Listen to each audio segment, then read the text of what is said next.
Hello everyone. तो आज हम लोग डिक्सन टेक्नोलॉजी के बारे में डिस्कस करेंगे।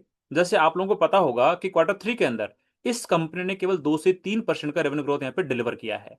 जबकि आज से 2-3 साल पहले एक ऐसा टाइम था कि ये कंपनी अराउंड 80 से 90% से अपना रेवेन्यू ग्रोथ यहाँ पे डिलीवर करती थी। और उस टाइम पे इस कंपनी का स्टॉक अराउंड 150 के प्राइस टू रेशियो पे ट्रेड करता था। बट करंटली इस कंपनी का स्टॉक अराउंड 45 से 50 के प्राइस टू रेशियो पे ट्रेड कर रहा है। एंड बात करें स्टॉक प्राइस के परस्पेक्टिव से, तो ऑलरेडी इस कंपनी का स्टॉक अराउंड 40 से 50% यहाँ पे करेक्ट कर चुका है। मतलब वैल्यूएशन के परस्पेक्टिव से इस कंपनी के स्टॉक के अंदर ऑलरेडी डी रेटिंग हो चुका है। आज से लगभग 3-4 साल पहले इस कंपनी का जब बिजनेस बहुत अच्छा ग्रो होता था, उस टाइम पे इस कंपनी ने अपने शेयर होल्डर्स को बहुत अच्छा खासा रिटर्न दिया था। एंड कंपनी के फंडामेंटल्स भी बहुत अच्छे हुआ करते थे। लाइक इनके जो रिटर्न रेशियोज थी, बात करो रिटर्न ऑन इक्विटी के अराउंड 40 से 50% हुआ करता था। बात करें वर्किंग कैपिटल डेज की, वो नेगेटिव हुआ करते थे। एंड ईएमएस स्पेस के अंदर डिक्सन ऐसी कंपनी हुआ करती थी जिसका जो कैश फ्लो फ्रॉम ऑपरेशन होता था 1000 करोड़ के आसपास में होता था। मतलब फंडामेंटल्स बहुत ही अच्छे थे। ऑल्दो फंडामेंटल्स तो अभी भी अच्छे हैं, बट जो बिजनेस की परफॉर्मेंस है वो यहाँ पे थोड़ी डीरेल होती हुई दिखाई दे रही है। तो आज हम लोग ये जानने की कोशिश करेंगे कि इस कंपनी का जो बिजनेस है वो यहाँ पे डीरेल क्यों हो रहा है। एंड साथ में मैनेजमेंट की जो कमेंट्री है ये बिजनेस परफॉर्मेंस को लेके, उसके बारे में डिस्कस करेंगे। एंड लास्ट हम लोग ये जानने की कोशिश करेंगे कि इस कंपनी का करंटली फ्यूचर ग्रोथ आउटलुक यहाँ पे क्या दिखाई दे रहा है। तो एक बार डिस्कशन में आगे बढ़ने से पहले ये जान लेते हैं कि डिक्सन टेक्नोलॉजी का टोटल रेवेन्यू जो आता है उसके अंदर मेजर कौन कौन से वर्टिकल होते हैं। इस कंपनी के बिजनेस के अंदर मेजरली 3 रेवेन्यू सेगमेंट आते हैं। फर्स्ट इनका मोबाइल मैन्युफैक्चरिंग का बिजनेस आता है। सेकंड इनका कंज्यूमर इलेक्ट्रॉनिक्स वाला बिजनेस आता है जिसके अंदर एलईडी टीवी ये वाला मैन्युफैक्चर करते हैं। एंड थर्ड इज इनका जो होम अप्लायंसेज का बिजनेस आता है जहाँ पे रेफ्रिजरेटर टाइप ऑफ चीजें यहाँ पे मैन्युफैक्चर करते हैं। तो आज से लगभग 4-5 साल पहले इस कंपनी के टोटल बिजनेस के अंदर जो इनका मोबाइल मैन्युफैक्चरिंग का बिजनेस हुआ करता था वो लगभग 30 से 40% ही रेवेन्यू कंट्रीब्यूट करता था। बट कंसिस्टेंटली जो मोबाइल मैन्युफैक्चरिंग का बिजनेस वर्टिकल है वो ग्रो करता गया। एंड जिसकी वजह से करंटली इस कंपनी का टोटल जो बिजनेस आता है उसके अंदर अराउंड 90% इनका मोबाइल मैन्युफैक्चरिंग का बिजनेस यहाँ पे कंट्रीब्यूट करता है। अब एक बार ये देखने की कोशिश करते हैं कि सेगमेंट वाइज इनका रेवेन्यू जो कंट्रीब्यूशन आता है उसके अंदर क्या ग्रोथ दिखाई दे रही है। तो यहाँ पे आप देख पा रहे होंगे कि इनका जो मोबाइल मैन्युफैक्चरिंग का जो बिजनेस है उसके अंदर वाई एन वाई केवल यहाँ पे 5% से रेवेन्यू ग्रोथ देखने को मिली है। And Q on Q basis पे लगभग 27% से इनका बिजनेस डी ग्रोथ हुआ है। मतलब जो इनका मेजर बिजनेस वर्टिकल था जो अराउंड रेवेन्यू का लगभग 90% कंट्रीब्यूट करता है, उसी के अंदर यहाँ पे स्टेगनेंट सी ग्रोथ देखने को मिल रही है Y on Y. And Q on Q basis पे तो यहाँ पे डी ग्रोथ देखने को मिल रही है। एंड बात कर लेते हैं कंज्यूमर इलेक्ट्रॉनिक्स एंड अप्लायंस वाले बिजनेस के बारे में। तो यहाँ पे आप देख पा रहे होंगे इनका जो रेवेन्यू है वाई एन वाई 10% से डी ग्रोथ हुआ है। And Q on Q basis पे लगभग 41% से डी ग्रोथ हुआ है।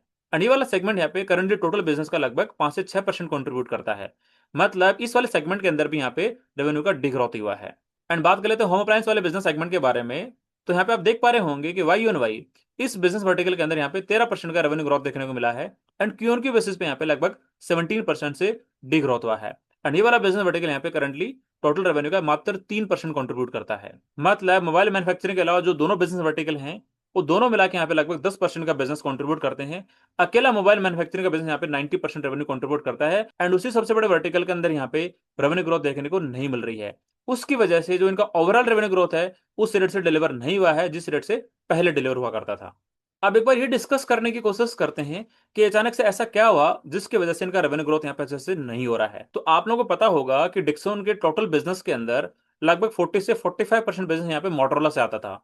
मतलब मोटरोला ने जैसे ही इंडिया के अंदर अपना फुटप्रिंट अच्छे से बढ़ाना स्टार्ट किया था 2023-24 के अंदर, उस टाइम पे मोटरोला ने यहाँ पे अपना पूरा मैन्युफैक्चरिंग का आउटसोर्सिंग डिक्सन को दे दिया था। जैसे मोटरोला के मोबाइल बिजनेस यहाँ पे ग्रोथ करना स्टार्ट किया, वैसे वैसे यहाँ पे डिक्सन का बिजनेस अच्छे से ग्रोथ करने लगा। एंड उसकी वजह से डिक्सन के टोटल बिजनेस के अंदर मोटरोला से जो रेवेन्यू कंट्रीब्यूशन आता था वो डिक्सन के टोटल बिजनेस का 40 से 45% हो गया था। बट मोटरोला की मैनेजमेंट ने यहाँ पे अपने बिजनेस का रिस्क डाइवर्सिफिकेशन करना स्टार्ट किया। मतलब कुछ टाइम पहले तक मोटरोला यहाँ पे डिक्सन से 100% मोबाइल की मैन्युफैक्चरिंग कराता था। बट मोटरोला की मैनेजमेंट ने यहाँ पे मल्टीपल वेंडर्स पे काम करना स्टार्ट किया। एंड जो डिक्सन को यहाँ पे 100% मोबाइल मैन्युफैक्चरिंग का बिजनेस देता था वहां से रिड्यूस करके लगभग 30 से 40% यहाँ पे बिजनेस दूसरे वेंडर्स को देना स्टार्ट कर दिया। दूसरे vendors like carbon, Tata, Foxconn को देना स्टार्ट कर दिया, जिसकी वजह से जो मोटरोला को 100% बिजनेस आता था उसमें श्रिंक देखने को मिला। एंड यही सबसे बड़ा कारण है कि डिक्सन इस साल अपने रेवेन्यू के अंदर अच्छे से यहाँ पे ग्रोथ नहीं दिखा पाया। एंड जैसे हमने डिस्कस किया कि दूसरे मोबाइल मैन्युफैक्चर भी यहाँ मार्केट में आए जिसकी वजह से डिक्सन का मार्केट शेयर यहाँ पे गिरने लग गया। पहले डिक्सन का मार्केट शेयर मोबाइल मैन्युफैक्चरिंग के बिजनेस में यहाँ पे 65% हुआ करता था, वो रिड्यूस होकर करंट लगभग 50% के आसपास में आ गया है। इसका मतलब साफ साफ दिखाई दे रहा है कि आज से कुछ साल पहले तक डिक्सन यहाँ पे मार्केट का लीडर हुआ करता था और बहुत बड़ा यहाँ पे मार्केट शेयर कैप्चर करके रखा था। बट जैसे ही कंपटीशन इंटेंसिटी यहाँ पे बढ़ी जिसका इंपैक्ट यहाँ पे डायरेक्टली डिक्सन के मार्केट शेयर पे हुआ और इसका मार्केट शेयर यहाँ पे लूज करना स्टार्ट कर दिया। तो मेजरली हमने जो डिस्कस किया है कि डिक्सन के टोटल बिजनेस के अंदर मोटरोला पे ज्यादा डिपेंडेंसी थी वो यहाँ पे कम हुई है। एंड साथ में जो दूसरे कंपटीटर आए हैं उसकी वजह से डिक्सन का मार्केट शेयर यहाँ पे गिरना स्टार्ट किया है। एंड यही सबसे बड़ा कारण है कि डिक्सॉन का बिजनेस यहाँ पे अच्छे से अभी परफॉर्म नहीं कर रहा है। अब एक बार ये डिस्कस करते हैं कि कौन कॉल के अंदर मैनेजमेंट ने यहाँ पे अपनी क्या कमेंट्री दी है। तो मैनेजमेंट का सबसे पहले मोटरोला वाले बिजनेस सेगमेंट के अंदर ये कहना था कि हम लोग भी चाह रहे थे कि हमारे टोटल बिजनेस के अंदर जो मोटरोला यहाँ पे 40 से 45% बिजनेस कंट्रीब्यूट कर रहा था उसको रिड्यूस करना चाह रहे थे। तो ये वाला काम अच्छा हुआ कि मोटरोला से हमारे यहाँ पे बिजनेस डिपेंडेंसी कम हुआ है।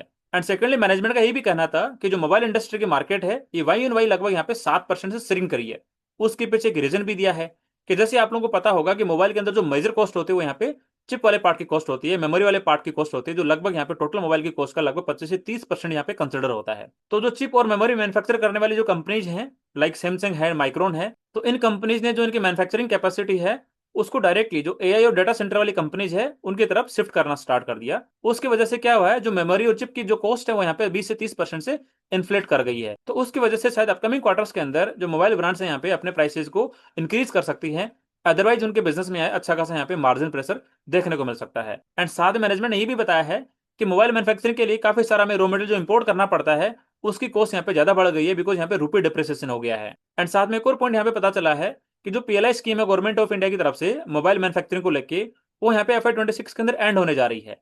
एंड वो वाली स्कीम यहाँ पे डिक्सॉन के बिजनेस के अंदर 0.6% का EBITDA मार्जिन यहाँ पे कंट्रीब्यूट करती थी। एंड जैसे वो पीएलआई स्कीम यहाँ पे FY 26 के अंदर एंड हो जाती है उसके बाद में डिक्सॉन के EBITDA मार्जिन में यहाँ पे अच्छा खासा प्रेशर देखने को मिल सकता है। एंड साथ में मैनेजमेंट ने एक और पॉइंट यहाँ पे इंडिकेट किया है कि इनकी एक मैन्युफैक्चरिंग कैपेसिटी थी कैमरा वाले मॉड्यूल को लेके, जहां पे डिक्सॉन किसी चाइनीज कंपनी के साथ में जॉइंट वेंचर करके अपना यहाँ पे कैपेसिटी एक्सपेंड कर रही थी। ऑल्दो प्लांट का काम कंप्लीट हो गया है, कंस्ट्रक्शन का काम कंप्लीट हो गया है, इक्विपमेंट भी यहाँ पे लग गए हैं, बट यहाँ पे प्रोडक्शन स्टार्ट नहीं हुआ है बिकॉज गवर्नमेंट की तरफ से अप्रूवल नहीं मिला है। तो मैनेजमेंट का ये कहना है कि जब तक हमें गवर्नमेंट का अप्रूवल नहीं मिलेगा तब तक हमारी जो फिक्स कॉस्ट है वो तो यहाँ पे लगती रहेगी, बिकॉज एम्प्लॉय जो हायर करे हैं या फिर जो एसेट यहाँ पे डिप्लॉय किया उसका जो जो एम्प्लॉयज यहाँ पे हायर करे हैं या फिर जो एसेट यहाँ पे डिप्लॉय किया है उसका डिप्रिसिएशन तो बैलेंस शीट के अंदर दिखाना पड़ेगा। तो उसकी वजह से यहाँ पे फिक्स कॉस्ट बढ़ती रहेगी। बट अपकमिंग क्वार्टर्स के अंदर देर इज पॉसिबिलिटी यहाँ पे इनकी पैट की ग्रोथ उस रेट से नहीं होगी।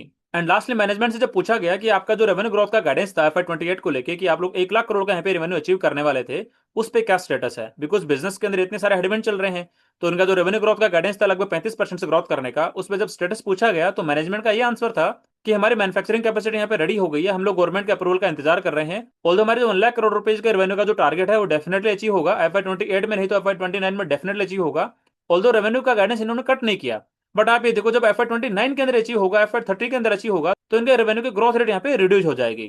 तो यहाँ पे मेरे को सबसे इंपॉर्टेंट पॉइंट ये लग रहा है कि जब तक इनका गवर्नमेंट से अप्रूवल नहीं आता है तो इनकी फिक्स कॉस्ट लगती रहेगी, मतलब इसके प्रॉफिट उस रेट से ग्रोथ नहीं करेंगे क्योंकि इस कंपनी को उस टाइम पे ऑपरेटिंग डीलिवरेज मिलेगा।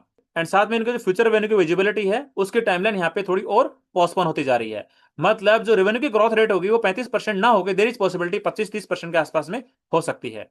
ऑल्दो मैनेजमेंट ने ये बोला है कि Q4 के अंदर Q3 से थोड़ा बेटर रेवेन्यू विजिबिलिटी यहाँ पे दिखाई दे रही है। एंड जो दूसरा इनका कंज्यूमर इलेक्ट्रॉनिक्स वाला बिजनेस है या होम अप्लायंसेज वाला बिजनेस है, तो उसमें मैनेजमेंट ने ये बोला है कि अभी एनर्जी के न्यू नॉर्म्स आए हैं जिसकी वजह से जो हमारे डीलर्स हैं, डिस्ट्रीब्यूटर्स हैं, वो नई इन्वेंट्री यहाँ पे बिल्डअप नहीं करना चाह रहे हैं, तो वहां पे इसलिए थोड़ी डिग्रोथ देखने को मिली हुई है। एंड साथ में मैनेजमेंट ने यहाँ पे FY 27 के लिए कोई ग्रोथ गाइडेंस नहीं दिया है, बिकॉज जो बिजनेस के अंदर यहाँ पे इतना टर्बुलेंस चल रहे हैं जो हमने डिस्कस करे कि जो उनकी रॉ मटेरियल की कॉस्ट है मोबाइल मैन्युफैक्चरिंग की वो यहाँ पे बढ़ गई है, साथ में गवर्नमेंट का अप्रूवल यहाँ पे नहीं आ रहा है, एंड साथ में मोटोरोला का जो बिजनेस है यहाँ पे दूसरे वेंडर्स को शिफ्ट हो रहा है। तो यहाँ पे थोड़े हेडविंड्स दिखाई दे रहे हैं, यहाँ पे ऐसा कोई बेटर विजिबिलिटी दिखाई नहीं दे रही है अपकमिंग क्वार्टर्स के अंदर। ऑल्दो हम लोग ये मान सकते हैं कि मिड टर्म के बेसिस पे इनका बिजनेस अच्छा करेगा, बट नेक्स्ट के 1-2-3 क्वार्टर के अकॉर्डिंगली यहाँ पे थोड़ा बिजनेस के अंदर थोड़ा टर्बुलेंस यहाँ पे दिखाई दे रहा है।